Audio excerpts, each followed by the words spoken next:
This is Footing Facts and Figures with Heidi Zorn from Premier Equestrian. And the focus of this session will be an in-depth look at the effects of footing surfaces on our equine partners, stand characteristics, types of footing surfaces, common construction practices and costs, as well as the cost of riding on various surfaces over time. As I stated, Heidi Zorn will be our presenter from this evening from Premier Equestrian. And Heidi is an entrepreneur and equestrian from Salt Lake City, Utah, so she's a local girl joining us. And she has contributed to the standards and safety in international equestrian competition. In 2000, Heidi founded Premier Equestrian, which is a company that specializes in equine sporting goods for equestrian discipline, focusing on dressage and show jumping. Heidi and her team of experts contributed to the 2015 edition of USDF's Underfoot. In addition, Heidi is a sought-after speaker on the subject of arena footing and equine biomechanics as it relates to surfaces. She has been a guest lecturer at Utah State University, the League of Agricultural and Equine Centers, 2017 Footing Academy with Bob Kaiser, the 2016 Winter Equestrian Festival Educational Luncheon Series, the 2017 International Andalusian and Lusitano Association National Education Series, it's quite a title, and the 2005 USDF National Convention and Symposium. So if everybody would join me in welcoming Heidi this evening, we can go ahead and get started.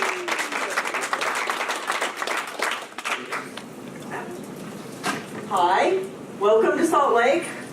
Do you love it? Yes. Welcome to Footing Facts and Figures. I am a lifelong equestrian, and I got into footing or studying footing from a personal experience of how footing affected my horse, and I'm going to share that with you. I've been studying riding surfaces for over 15 years, and our company's helped thousands of customers, literally thousands of customers, either improve their footing or get new surfaces. So I'd like to introduce you to our advisory panel. These are people that have helped along the journey for footing. I have Travis Stedman as a farrier and equine podiatrist. Travis really helped balance my horse, his gaits. He taught me about the flight of the foot, got me to look at rope walking, and got me to look at different gaits on different surfaces. Palmar angle, all those sort of farrier things were instrumental in developing this. Mark Olesen, he's a geologist and civil engineer, and Mark has been amazing to our team. He's he basically is the engineer for our Kennecott copper mine here, and that's how we learned about geology and aggregates. And this will be an important topic later on. You'll understand why he's a key player. Hillary Clayton, Dr. Hillary Clayton, probably no introduction needed there. She's been amazing at talking about the biomechanics. She's been testing some of our different footing items, and she's been wonderful. Hillary was also a key contributor to the FEI white paper and equestrian surfaces, a guide. These guys probably need no introduction. Bob and Debbie McDonald, Adrian Lyle, and Stephen Peters. And I've been working with Bob for several years, in fact, because they were up in Idaho, they were so close. Bob was one of the early adopters to footing. I remember back in the 80s, he was playing with rubber, with tire rubber, ground up tennis shoes. I mean, he was always, doing something to improve those surfaces. And early on, we hooked up with that team, and Bob was instrumental, and he just had the feel, and not to mention Debbie and Adrian, to tell him when it was right or when it wasn't right. And same with Stephen Peters. Stephen was amazing. He could tell you what was going on every footfall. He could say that was a good foot, that was a bad foot, and so we were able to take those samples of what they liked and didn't like and take them back to our engineer and actually come up with a formula or a recipe to duplicate footing all across the country. So that is our panel. I'd like you to meet Serrano. This is my story and how we started thinking about surfaces. So I bought Serrano as a young horse. He was a very cool horse, a large horse. And I got him as a 4-year-old, and he earned a large spot in my heart because he was quite the character. I invested a lot of time and money from probably 4 years old till he was 10 years old in training and shows, and he was a nice dressage horse. At around 10, he really started, his behavior changed, his willingness changed, and his work started declining. He became really sluggish and resistant and willing to go forward, had no suspension or power, had sporadic lamenesses, couldn't advance our training, didn't want to bend his hocks. It was really emotionally stressful for him and for me. So that's when we pulled out, all the different therapies, medications, anti-inflammatories, joint supplements, chiropractic. This is when we got into equine podiatry and started mending the surfaces.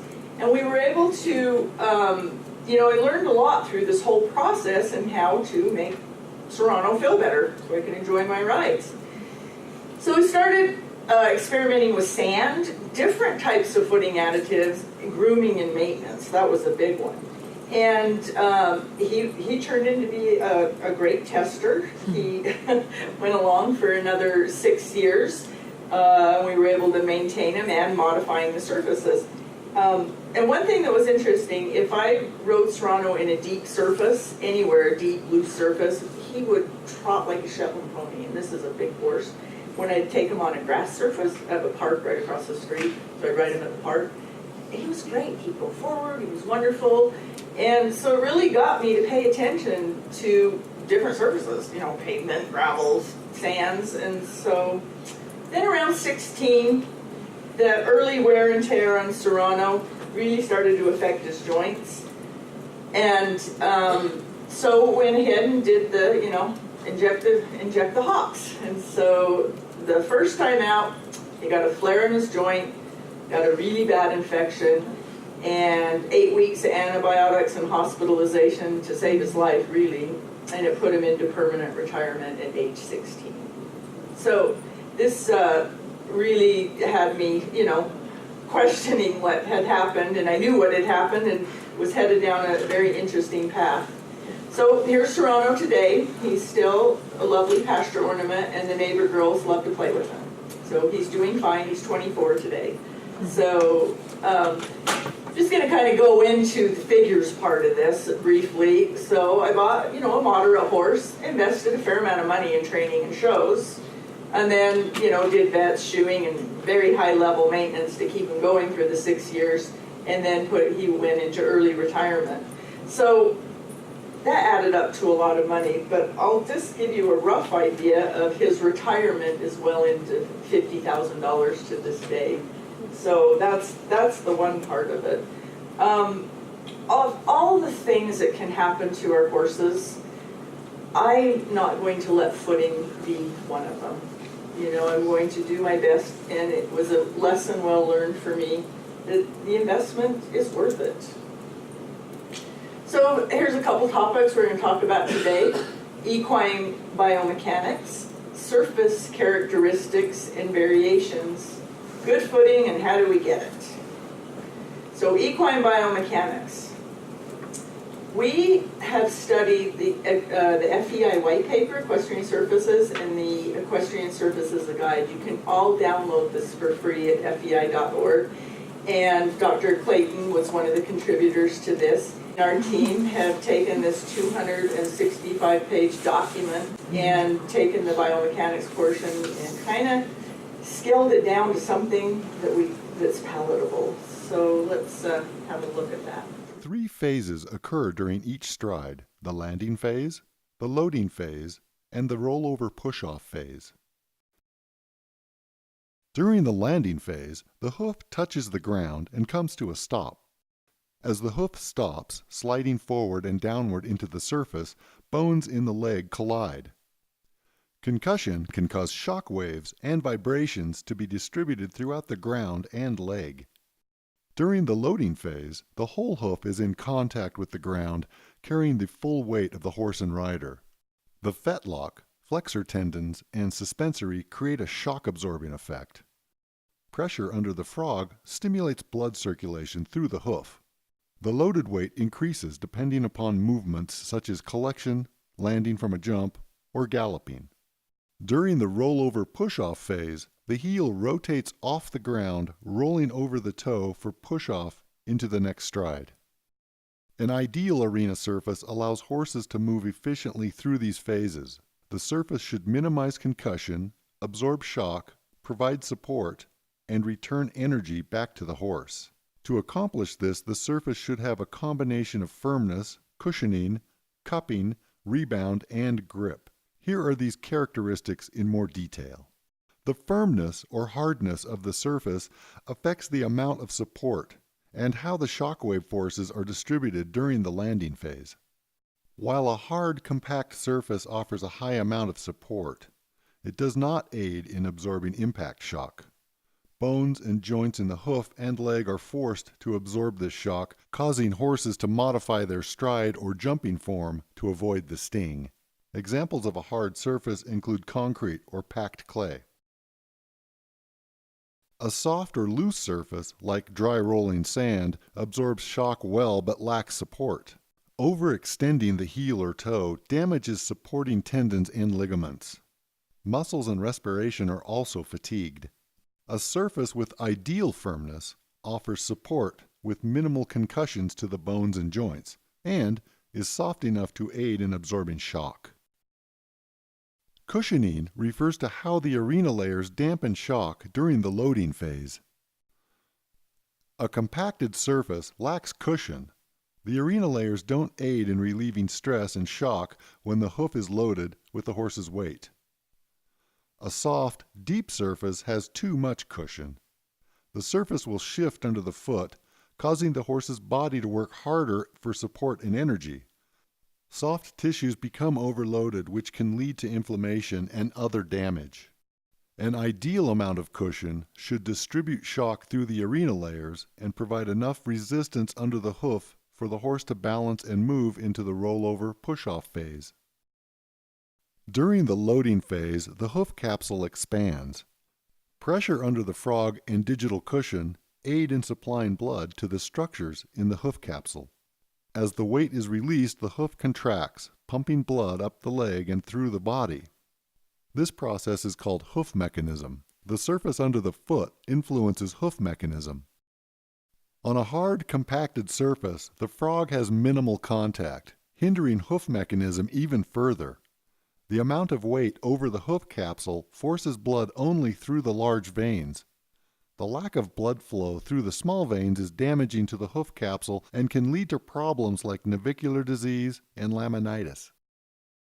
A soft surface will cup under the foot, but may not provide enough resistance and pressure to maximize hoof mechanism. To benefit from hoof mechanism, the surface should cup into the sole and collateral grooves of the frog. Resistance in the surface supports the weight and force placed under the foot, while the pressure under the frog and digital cushion encourage blood flow through the hoof capsule. Closely related to cushioning is responsiveness and rebound. This refers to the resiliency of the surface to return to its original form, returning energy after the weight of the horse is applied. A stiff and compacted surface rebounds energy too quickly, causing additional shock and vibrations to be absorbed by the horse. A deep, dead surface rebounds energy too slowly. The horse must use its own energy in tendons, ligaments, and muscles to push out of the surface. This is also a strain on the respiratory system. An active and springy surface with ideal rebound returns energy to the horse at the same rate it was applied. This reduces the horse's need to use its own additional energy for momentum. Rebound time is dependent on how the surface is used. For example, dressage versus jumping. The tightness of the surface affects grip. Grip aids in absorbing shock during the landing phase and provides support and traction during push-off and on turns. Too much grip stops the foot too quickly. The full use of the horse's stride is restricted and risk of injury to bones and joints is increased. The extreme tightness also prevents the toe from rotating into the surface for push-off, straining the leg and navicular region. A slippery surface allows for too much hoof slide. The lack of grip causes the hoof to push through the surface, decreasing propulsion. All of this lowers confidence and performance, putting safety at risk. The hoof must be allowed to slide during landing, stopping just enough for the ground to absorb impact forces. The tightness of the surface must provide stability for the horse during push-off and in turns without causing concussion or sliding. The amount of grip depends on how the surface will be used. So that gives you a little bit of an idea on the biomechanics and how different surfaces will affect the way your horse goes. So now I'd like to take a look at surface characteristics and variations. So different disciplines, horse show surfaces versus home training surfaces. So here's a little video of dressage. In dressage, we like a fair amount of grip and a fair amount of stability and traction in order for the horse to feel confident and to land squarely on his feet and stay on his, on his haunches. He needs to have support. A loose or dead surface really inhibits, I think, a dressage horse, and I think that's why these surfaces have become so popular, because they really do give the horse the confidence and the stability. These surfaces still have cushioning and they still have rebound, but they are a little tighter and there's not near as much, slide as some of the older surfaces. I'd like to take a look at jumping, and a jumping surface and a dressage surface are similar. There's you can groom them slightly differently. This happens to be the Rio Olympics. And so part of the surface was used for both dressage and jumping, and grooming was different. But same sort of thing, you don't want too much, you want a little bit of slide, but not too much. You don't want to dig too deep, especially, in front of a jump. You don't want to create all these divots. So a jumping surface and a dressage surface have some similarities. And I think a lot of that has to do with velocity. They're traveling roughly about the same speed. If you think about a horse's weight and how he's traveling and how fast he's traveling, that's how it's going to impact the surface. And here's a good example of a different discipline. And this picture tells all. This would not be good to put this horse in a dressage type surface or a jumping type surface. As you can see, that ground needed to absorb a lot of energy. And so this is where the different surfaces come in for the different disciplines. And we have a lot of people that ask, hey, I want to do everything. And it's like, well, you really can't. You kind of have to decide what the majority of what you're going to do will be. So the next one I want to talk about is competition surfaces as opposed to everyday training surfaces. And a competition home surface have two completely different functions. And we provided a handout there for you to read a little more about it. And so I'll kind of roughly go into that. A competition surface needs to be a consistent surface for every ride and give a level playing field. These surfaces have a lot of traffic. There's limits on grooming between rides. You need an even surface, no ruts or divots, very high traffic. So they tend to have very high stability, very high grip and traction, and there's a constant moisture going on. So you may have heard, competition surfaces are definitely designed to be tighter for a competition. An everyday training surface, 90% of your training happens on a home surface for the most part. And so keeping biomechanics, the 5 characteristics, firmness, cushioning, cupping, rebound, and grip in the forefront, these surfaces are designed to reduce the risk of inflammation and avoid microscopic tears. That way, when you do travel to a competition that might have a stiff, deep, or loose surface, your horse is a little healthier and can handle that. So an at-home surface, those are the questions I would ask people. Are you going to have horse shows there, or are you going to train on it? So I would design the surface slightly to be more giving. And a lot of the professionals do that. And so there is a clear difference between the two surfaces and their functions.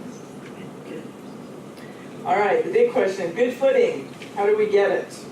So the surface should provide stability, energy absorption, and return, as well as aid in allowing the horse to efficiently move through. However, all of this varies on the end use, discipline, traffic, maintenance, and uses for the arena. So there are lots of variables. It's really hard to put it down because every one of these affect your surface, climate, conditions, budget, new sand, existing sand, indoor arena, outdoor arena, does it freeze, doesn't it freeze? And so you can see there's lots of variables, and I'm not going to be able to talk about all of them today because you guys probably want to go to dinner. Base, that's a big one, the type of base that you have, and I'm not going to review that today, but that is a very important feature. Today I'd like to just talk about sand. These are the other items that affect the top layer, your sand, the footing product, water, and maintenance. These are the big four, I think, for the top layer. So all about sand. This topic alone could take a doctorate degree to understand. But I have had 15 years experience working with a geologist and an engineer, so I'm going to try and simplify it a little bit today. There are over 10,000 different sand names just in the US alone. So you never want to call out a sand name. It says nothing. Mason sand in Utah is completely different than Mason sand in California.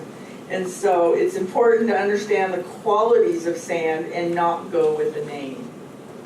So sand is the most important ingredient, I believe, in the arena. This is the flour in your cake. And choosing the wrong sand can create problems and be very expensive to replace. This is where our team struggles the most to help customers who have bought their sand first, then call us to add a product. In most cases, we cannot help people when they have purchased the wrong sand. Please, please, please don't listen to your sand guy. He can barely pronounce the word dressage, let alone know what you want to do with it. You know, the only reason he calls it arena sand is because Fred down the road put it in his arena. So we're going to discuss. So that's important. Depending on your personal situation, traffic, and grooming, your sand additive will need to be formulated. Hence, sand being the most important of this. Sand definition. Sand is smaller than gravel and larger than silt or clay. Sand is a general term for broken down granules of rocks. And we have a bunch of, at our booth, if you want to just look at the different sands, I've got a couple up here you're welcome to look at, but we have a lot of variety at our booth too, if you're interested in just seeing how many sands there are. And sand is defined by its size, not its mineral composition. Again, over 10,000 different sands in the US alone. So sand is somewhere between this silt and somewhere between that gravel. So it can be really, really little, or it can be really, really big. And that affects your footing. And so sand's a pretty general term. Particle size, sand particle size. So we've got a couple examples here. So you have gravel, and those are the sizes, and I'll read them off to you. So you have coarse sand, medium sand, fine sand, and superfine sand. So big variety between sands. Sand gradation. So what a sand gradation is we take these sieves, and they have different size holes in them, and when the sand falls through that designates that the sand is passing. And so as you can see, you have a number of sieves. We'll take an example, and then the particles fall, in those sieves. That combination of all those different particles put together is the gradation. And so it can be a bunch of the sizes or just one size.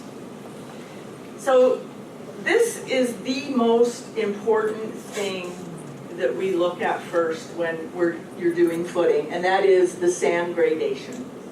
So a well-graded sand is going to have lots of little particles. It's going to have, big ones to small ones, and they're going to all nest together. And the well-graded sand is a happy medium range of large to small particles and helps keep footing firm but not compact. It'll enhance stability and traction. Uniformly graded is where they're all the same size. So the whole sample went through one screen and stopped at the other. It's all the same size. And many of you have probably had this experience where you're riding in somebody's arena and they keep taking out sand because it feels deep.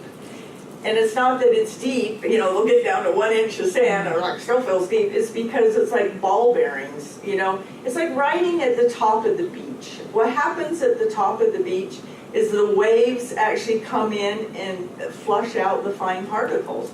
So at the top of the beach, the reason it's so deep and loose is because it's all the same size and it's round. And so that's kind of what happens when you're not looking at your gradation. Gap graded is going to be a very large particle to a very fine particle and nothing in between. What usually happens, and here's kind of an example of gap graded, and you're welcome to look at these. It's like a cornflake box. The little stuff goes down and the big stuff comes to the top. That's why if you've ever ridden in an arena that was a natural arena, it's like, why do the rocks keep coming up? And that's because the fines go down and push the rocks up. So gap graded's not good either, because what'll end up happening is it'll pack up on your base, and then the big stuff will roll around and feel like uniformly graded sand. Gradation reports. So it's important that you have a gradation report. I'm not going to go into exactly how to read a gradation report, but I'm going to tell you it's important. So different disciplines will require different gradations. Different types of footing additives require different gradations. Particle size and grading will help us to understand if it is suitable for the intended additive and end usage. So good gravel pits, if you go to a gravel pit, you want to always ask that they have a gradation or an aggregate submittal. If you just go to some guy mining it out of his backyard that doesn't test his products regularly, it's going to vary. I mean, think about the geology. You know, fine stuff goes down, big stuff goes up, and you know they'll take the stuff off the top, and pretty soon give you a sample of that. And 3 months later, he's into a different place. So it's really important that the gravel pit or where you get your sand does submittals. These verify that the gradation you order is what you get. They have to be within 5% of the product. Dams, roads, building foundations, they all have to have gradations. I guarantee you the engineers building the freeway don't go in and go, hey, send me some of that concrete sand. It is very, very tight. They have to know exact percentages of each size particle before they do that. So your arena also needs specific materials to prevent failure. And so it's just important that these gradations, now whoever's supplying you with your product or helping you should be able to interpret the gradation for you. So the second thing that I look for, or that we look for, is mineralogy. Now I'm not going to go into all the minerals because there's a lot of them, but as you can see, but this is what we consider the second most important, and here's why. It's because of the hardness of the material, of the mineral that we look at. So if a diamond is a 10, that's a pretty hard substance. We like to look at quartz or silica when we can, and the reason why is because it has a hardness of a 7. And so your quartz or silicas are going to be very hard. Many of the construction and road sands that you order are going to be in this limestone area. And so you're looking at a 3, maybe a 4 tops for hardness. So again, have any of you had the experience where you get the sand, somebody's ordered washed sand in, and it's really clean, and a year later, where'd all the stuff come from? And that's because the particle from hooves and tractors and everything has just broken down to silt and clay size. And that's why you have dust and it goes airborne. You're hard. So no matter what sand you get, you're going to have a percentage of silica in it. The grains are usually round to subangular. I'll go into that. Extremely resistant to weathering and crushing. Silica sand will have a hardness of 6 or 7. It's not available everywhere. Sometimes it's hard because of the geology, especially in the Northeast because you have volcanic area. And so, this is where the budget can be. If you have to truck sand in from 12 hours away, it's way too expensive to do that. So again, that's why we would look at gradation first and minerals second. Clay, of course, we all know what clay looks like. And I think the old timers, like a long time ago, and I know that a lot of the Western disciplines put a large amount of clay in there because it does absorb so much water. But clay goes airborne. When it's dry, it's extremely hard and dusty, and when it's wet, it's extremely muddy and slippery. And then if it has a lot of plasticity in it, you get those clay balls and they look like rocks, and it's actually clay that you can't break up. So clay is not something I like to see much of in an arena anymore, especially for our discipline, especially for dressage. Particle shape is the third item on our list. And so you have round particles, and as you can see, those will roll around more because there's more voids in there. You have subangular particles and angular particles. So round particles are going to be what I call water sands. So that's going to be oceans, rivers, beaches, things like that, where it's been in water and it's been rolling around for a very long time and all the edges are worn off. Subangular particles are going to be more your erosional sands, mountains, wind, rain, freezing, thawing, so some of the edges have been worn off. Your angular particles, it's very, occasionally you'll find the angular particle in nature, but for the most part, an angular particle is man-made. Your M10 sands, your crusher fines, a lot of the road bases, things like that, that's from the quarries taking a rock and crushing it down to sand size. That's what will give you the sharp and angular particles. They fit together and they provide stability, but they can become very, angular particles can become very hard and they'll pack. So that's the third thing to look for. So I'm going to go into footing additives a little because there's just a lot of interest with footing additives and it's quite a history of them. So I'm going to just cover the basics of footing additives and what we've played with over the last few years, or probably 50 years. So we have textiles and fibers, we have rubbers and foams, we have wood products, we have super absorbent polymers, flocculants, and waxes and polymers. Textiles and fibers. We started playing with that in the early 2000s. Europe's been using it for a lot longer than that. But they stabilize sand, and a good analogy is if you have a hillside and you put vegetation on it, so it puts a rooting system in your sand. It stabilizes it. It makes your sand feel like turf. And so it basically does what a nice grass surface does. And it feels similar to turf. It's an on-top footing. Your horse is right on top of it. It requires very fine to medium fine sand. Some of the textiles actually need no sand, and they're usually made up of polyester and nylons. Rubbers and foams. I still like to see them. A lot of people are like, oh, rubber's old, but somebody has crusher fines or M10 and the sand's packing. Rubber is the best way because it creates a void so it can't pack.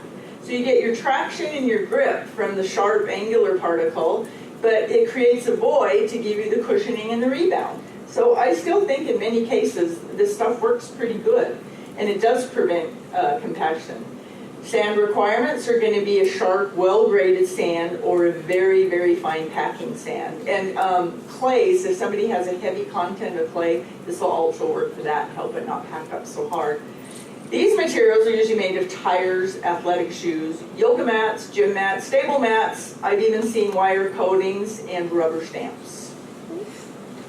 Wood products. I like wood products. They're cushion and rebound. They retain moisture, obviously made of wood.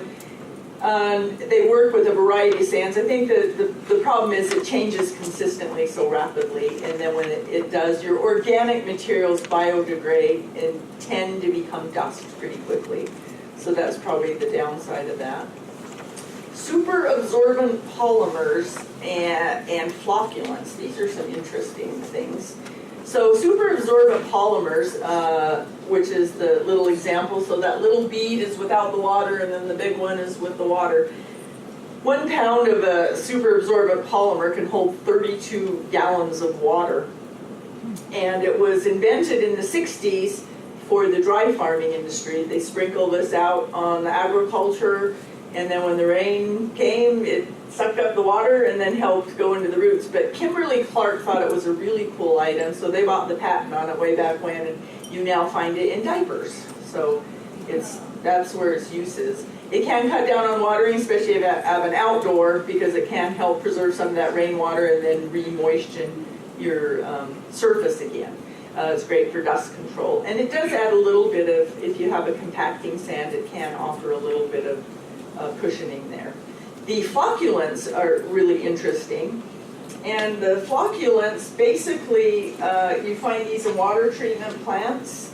And what they do is it's a negatively charged particle, polymer. And you can see from the little thing right here, this on the right's without the flocculant, and that was just, some mud.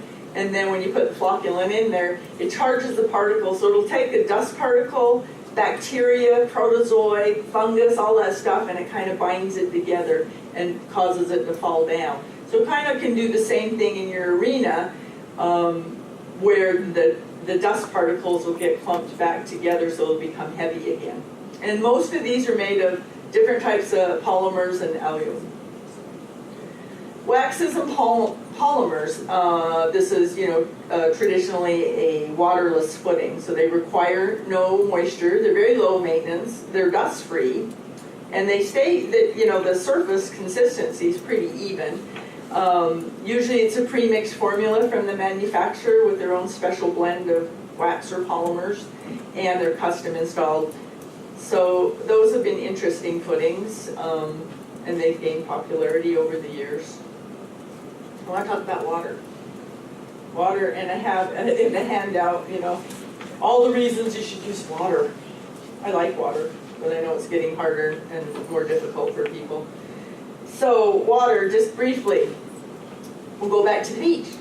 So when you get to the beach, take your shoes off, and you're headed to the water, and you don't have any sand on your legs, and then the second you come out of the water, your legs are covered in sand. That's because water, again, has a negative charge to it. So things stick together. So when you water your arena, it binds the particles. It combines the additives, and it combines it and gives you a purchase. And that's why water, and I like water because it's the same consistency from 33 degrees to 211 degrees. And here's a little example of its binding. So this is a textile with sand, dry and wet. And it's interesting, and that's what happens is a lot of people won't maintain their synthetic footings with water, and this is one of the reasons why it's important to, because you want to create a matrix. And you want to do that with your sand and your sand particle sizes too. You kind of want them to hold together. So maintenance, I'm just going to go a little bit, not how to, but just look at some of the different systems. So let's look at some watering systems, and I'm just going to briefly kind of go over this. So we have natural, which is rain, and then we have an on-top watering, which is going to consist of sprinklers, overhead sprinklers, water tanks, your hose. I mean, those are the kind of watering systems that are there. And then you have underneath watering systems. I'm going to just show you a little bit on this ebb and flow. You guys have maybe heard a little bit about ebb and flows, but what happens is there's a tank, and this piping system, it's in kind of a basin, and so the water's flooded in, and it actually wicks to the surface. And what that does is creates even, constant moisture on the surface at all times. If it rains, or if you have an overload of water, then the pumps reverse and pump the water back out. And so it's all computerized. So those have become very popular over the last several years. Some people may still irrigate. I don't know anybody, but they might. And then there's the irrigation tile. So it's a tile that they would hook up and put the water through, and again have kind of a wicking action. So those are some of the different water systems that are out there, and there's tons of ways to water. Grooming equipment. Okay, that's a big one. So you're going to ask 10 people what they like, and you're going to get 20 different answers. So I'm just going to briefly go over what I think that a groomer or grooming equipment should do. So again, we talked about gradation and the different particles and that nesting of the particles. I think it's really important that you're overturning those particles and keeping them blended. And especially if you have a synthetic, you've got to keep them blended. And again, the fine stuff will go down, Fine stuff will go down and the big stuff will come up. So I personally, the rakes, you're kind of just raking the surface. It's like a landscape rake. You're not really conditioning your soil. So there's a lot of different things, and you know, daily maintenance may be just a light fluffing. Weekly maintenance might be that you have to drag everything off the edges and do a little deeper groom. Yearly maintenance, in a lot of cases, I've told people to get one of these old farm discs because it will work some of the fines and clay off the base. So these are just a simple look at different types of equipment, but I think the biggest thing is that you want to keep your soil conditioned and keep that gradation intact. Then the last thing is underfoot, and the USDF has that here at the table. It's a lot of great information in underfoot. It's probably the only publication out there that can kind of help you from start to finish. So check out the USDF. All right, time for questions. Do you guys have any? I teach in an arena where they use magnesium, I believe. Yes, magnesium. Is that harmful to the hoof? You know, I like it. I'll tell you why, because it's a salt. It's like Epsom salt. So Epsom salt, magnesium sulfate, and you have magnesium chloride. And it's a salt, so it draws moisture out of the air and into your surface. And because it's a salt that kills bacteria, I think it's a good thing. I have heard that it will actually prevent white line disease. And so it will dry the foot out a little bit, and so you should, you know, make sure that you put some oil on it. I think the biggest thing is you don't want to have dust from it, because that you don't want to get in your eyes or the horse's eyes or breathe. So it needs to be moist enough, and if you have to do a little extra water so you don't have dust, I think that's important. Anybody else? Yeah? So I don't actually maintain an arena. Okay. But if I go to another venue, can you give me some things to look for so that I can feel comfortable about the kind of footing? Like I just don't know enough to go and say this footing might be something I should be concerned about. Like what are the things I would just look for as an average rider? That's a really good question. You know, and the greats, you know, our Olympic greats, I mean, they can step on it like, oh, I'm not riding on that. You know, in fact, I heard a fun story. One of the jumper riders went to the arena and jumped up and down and said, you know what, no, don't need it, not ruining my horse. And so that's what's so difficult about dressage is the feel, first of all. And that's what's so difficult about footing is the feel. And that's why we've tried to break down that feel into science and something that we can duplicate. And so, I think that the surface characteristics, which we have in the underfoot, you know, think about that. You want some toe dip. You don't want too much slide, and you want some cushion. So I think if you look at the 5 characteristics, that's a pretty good guide to say, hey, this is okay, or no, it isn't.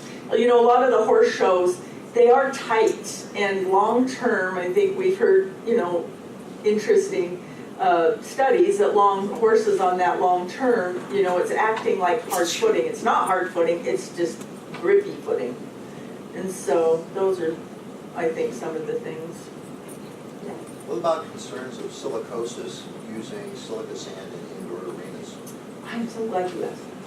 The farmer lung.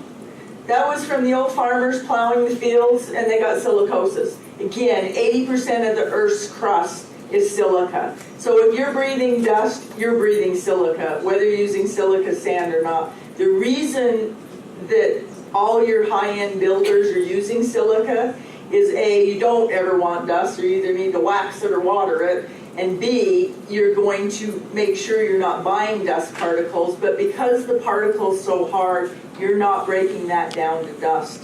The more dangerous ones are out in the field and that sort of thing, because that's where you can get, you're going to be exposed to silica if you're breathing dust, and it doesn't matter which one. So dust is not good for any of us. Like several other people here, I go to Florida and compete down there and compete in the rings at Global, and I have textile footing at home. And I've been hearing more and more from my farrier who goes down there and my vet, and these studies that are saying that the footing is too tight, it's too grippy. and it's causing micro tears, and that we're getting pedal osteitis out of more and more horses. And all the racetracks in Europe had put all the textile footing in, and now they've torn it all out because they were seeing so many major catastrophic injuries. So what are we supposed to do when the FEI has declared that all FEI, CDI arenas have to have this footing, and it has to be tight? How are we supposed to prepare our horses to be competing in this? I mean, I have it at home myself, so I keep mine not so tight, but when I'm going and competing and when my friends are going and competing and our horses are being put on this really tight footing, I'm icing, I'm lasering, I'm doing all of this, but our horses are being forced to compete on footing that's putting them at risk. So this has nothing to do with the textile. And everybody's like, the textile, this is nothing.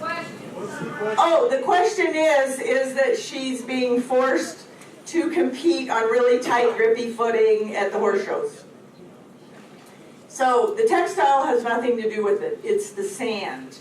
And the sand in those places, like I explained, home surface and competition surface have two completely different things. At the competition surface, they're getting, and I'm going to call it silt, if not in a lot of cases clay. They're packing it in there and they're putting double the amounts of the fabric. Again, they've got 500 horses going through those rings. They've got to give fair advantage.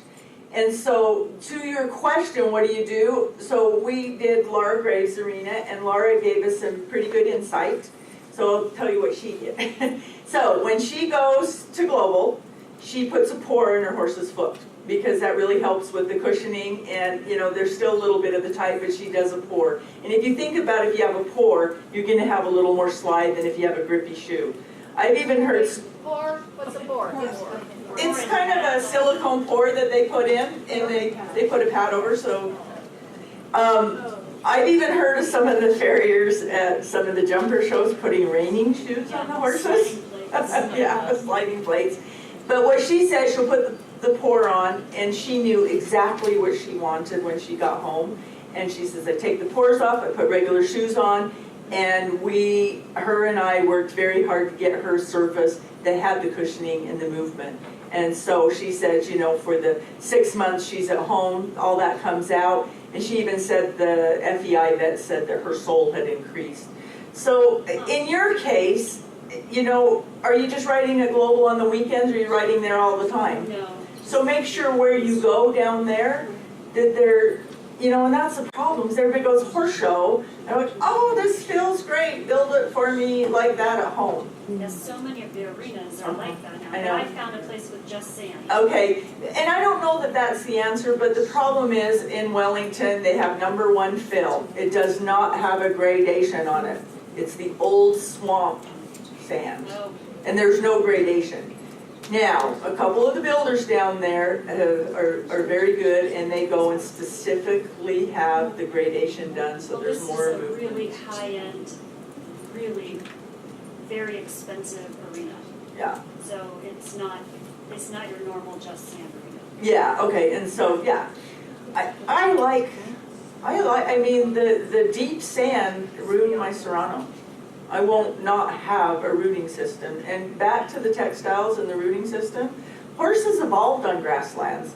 They galloped out of the forest on 3 legs or 3 toes, and then they evolved to one foot on grasslands. The horn, the sole, the frog, all of that is designed for grass, or grasslands. That's where they evolved. And so why we're putting them on beaches and gravel and rocks, I don't know. Yes? If you have a lot of clay, what do? Do you take it all away? Well, like I said, some of the additives, you don't have to scrape your arena out and start over. A lot of times the different additives I went over will enhance different sand qualities. So, if your sand's packing and getting stiff and hard, you can put something in to loosen it. Grooming can help a lot. The right kind of groomer can really help. And water. Water. Hi. So I know of a lot of personal private arenas. Uh-huh. And I've experienced bluestone, Mm-hmm. and then we have like the beach sand. So where do you go about improving those particular footings To make the surface characteristics. right? We do it a lot, you know, so I'm just gonna say, you know, whoever you're talking to as a footing provider, they should know the qualities, they should get a sand sample, run a gradation report either with a geologist or with an engineering firm. We have a lab and we do it. And then based on that gradation and what the issues are, how it's being used, groomed, climate, all of that, you can prescribe an additive to bring it along. And I'm telling you, you know, sometimes you don't need perfect, just better. You know, and you can do a lot of better. I mean, we did early on for Serrano, and we did better, and it really helped. So, good. All right, guys, thanks. Oh, you want more? Yeah. How much slide is the right amount of Yeah, slide? that's a really good question. And I do want to go back to you about the racetracks, Yeah. because statistically here in the US, the injuries went down with the synthetics. And in Europe, in England especially, they race on grass, on turf. It's going to depend. Think about this. If your horse is 1,200 pounds and he's traveling at 18 miles an hour, he's going to have a lot different, he doesn't need a lot of slide. If you're a racehorse traveling at 44 miles an hour and you're 1,400 pounds, you need a lot of slide. And that's why the grippy surfaces on the racetracks cause problems. But they've kind of, in some cases, realized that and kind of lightened them up, so to speak. Thanks, guys. Appreciate it.